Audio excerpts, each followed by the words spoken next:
Our with our daily review.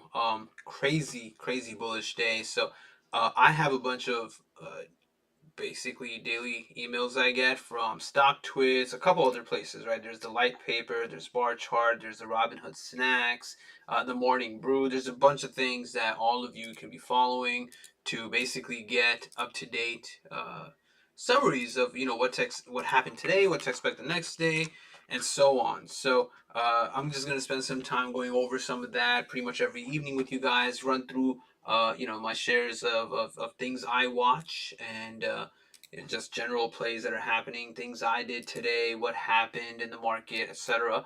And give you all a good idea of things we watched at P Capital Trades and just a summary of everything that moved around. So today was crazy.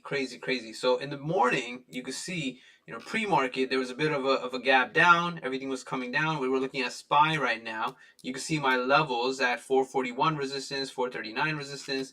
The week before was extremely bullish, right? Where 434 support made SPY fly, right? SPY just soared from there, went all the way to 441 and then hit that resistance and ended the day.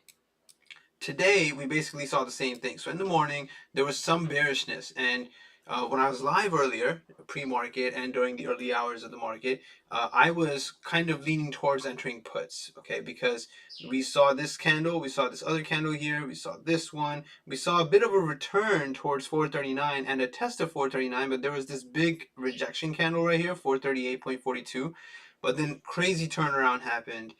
There was a huge spike in Nvidia, right? So as we were watching the morning stocks, this was what was happening in the previous live stream, right? A humongous spike where Nvidia went from 483 roughly all the way to 488 in one go. It was immediate. After that, Nvidia kept running, and as Nvidia was running, we also saw Rivian and Tesla make a turnaround, right? So EV stocks really soared. Rivian just kept going.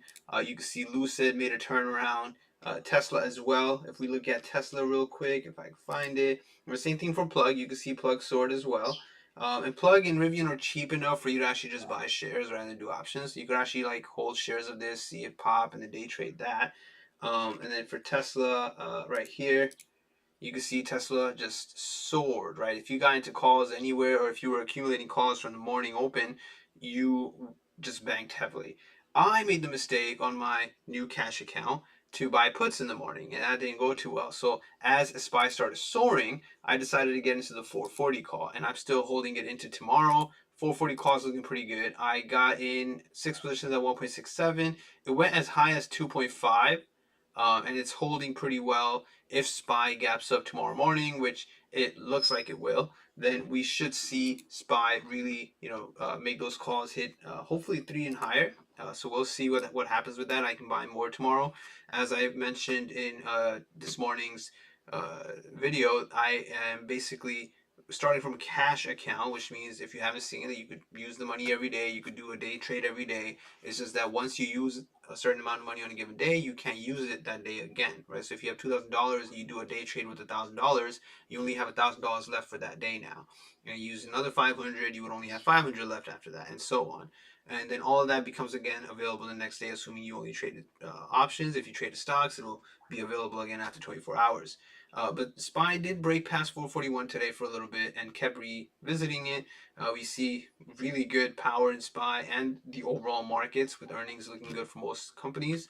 So things were looking in the up. Now, if we look at the StockTwits, you can see how the markets looked overall. Even though a lot of it is red, it wasn't significantly red. Most of the stocks were green. Um, Key things that happened: Henry Schein, a distributor of healthcare products and services, jumped 5% after its third quarter earnings were in line with estimates, which, again, good earnings are great for the whole market in general. Aclaris Therapeutics gave investors their regular reminder that biotech investing is hard, and again, that didn't go too well. Auto stocks remain in focus as investors await the United Auto Workers Big Three automaker deal votes, and that's kind of what brought in the volume into Rivian, Tesla, um, uh, Neo, Lucid, everyone. Okay. Electric vehicle startup Fisker fell 13% to all-time lows after the bell, and the company's quarterly loss widened while revenues missed expectations. This is kind of whack for them, but Fisker is still getting a lot of investors, and people are going to try to buy this the sinking of it.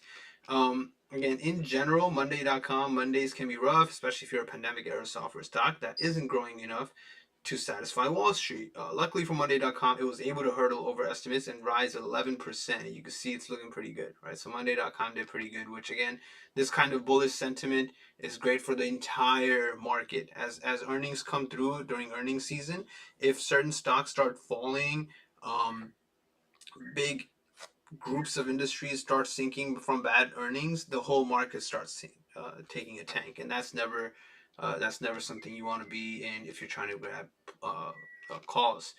Fake filing causes a ripple in crypto, and again, Ripple and many others. There's a good rise happening in crypto as well. So if we take a quick look at the crypto stocks that I keep an eye on, let's go to right here, Crypto Watch. So we could see, um, if you take a look at like Wolf after hours sinking, but it had pretty decent movement. Ethereum is holding. It went all the way to 2118, came back down. It'll probably just keep fluctuating this sine wave. Bitcoin again coming downwards to 36, but it's been very powerful, right? It's holding in general. If we look at like the daily, it's been extremely powerful, right? You can see this rise from anyone that was buying it at 26K or 28K or even 30K is still pretty damn happy.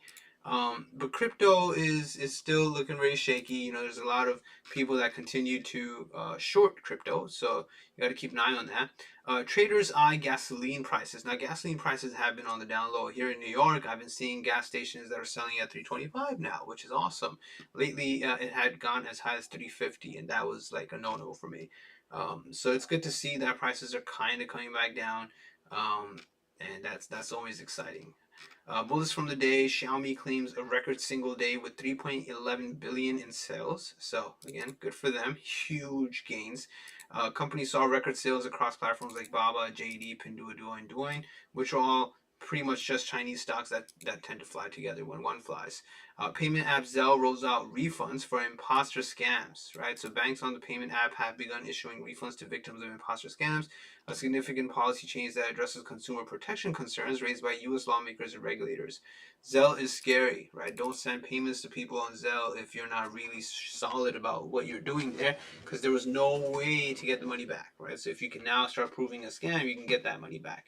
Amazon makes deeper cuts into its gaming division, and that's going to be exciting to see. It's pretty much competing with Twitch, so we're going to have to see how that works out for them. I don't see that being that good for them. Amazon would have to offer some kind of manner of getting people to leave Twitch and come there. I can't imagine what that would be. Elon Musk says X's algorithm will now highlight smaller creators, which is always fun for the smaller people.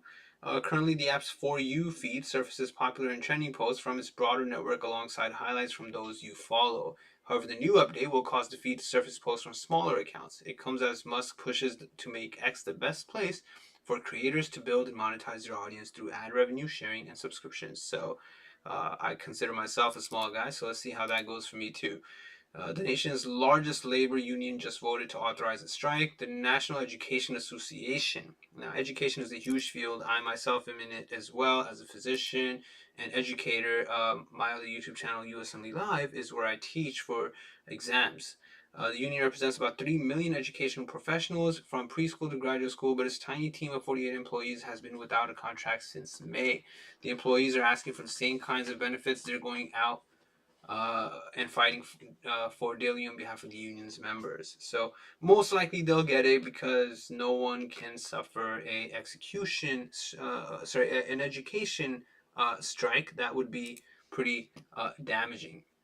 Even now you can see, we're seeing nice candles coming out. There's that green candle on Bitcoin again, and by tomorrow morning we'll probably see a stream of green candles.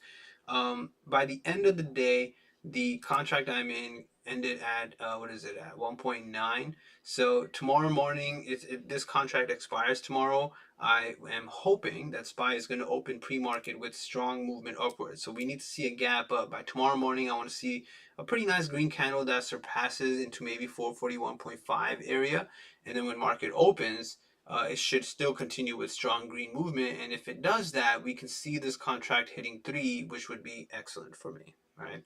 That being said, the bullish sentiment is very strong lately, and it's something worth watching. Had I patiently entered at the correct time, I could have gotten in on this contract at 1.3 and just sold it at 2.3 or even 2, but I didn't, right? So that was a mistake today. Not having a margin account makes it a lot tougher, so I have to be more patient and more resilient in how I make entrances, and I have to remember that 10 a.m. is usually the good time to enter, right? Entering any play right at open is a gamble, but by 10 a.m. you will mostly start seeing what the market is deciding to do, what's going to happen, where things are going to go, especially in a week where we don't have many Fed speeches. So let's see how tomorrow goes, and thanks a lot for joining.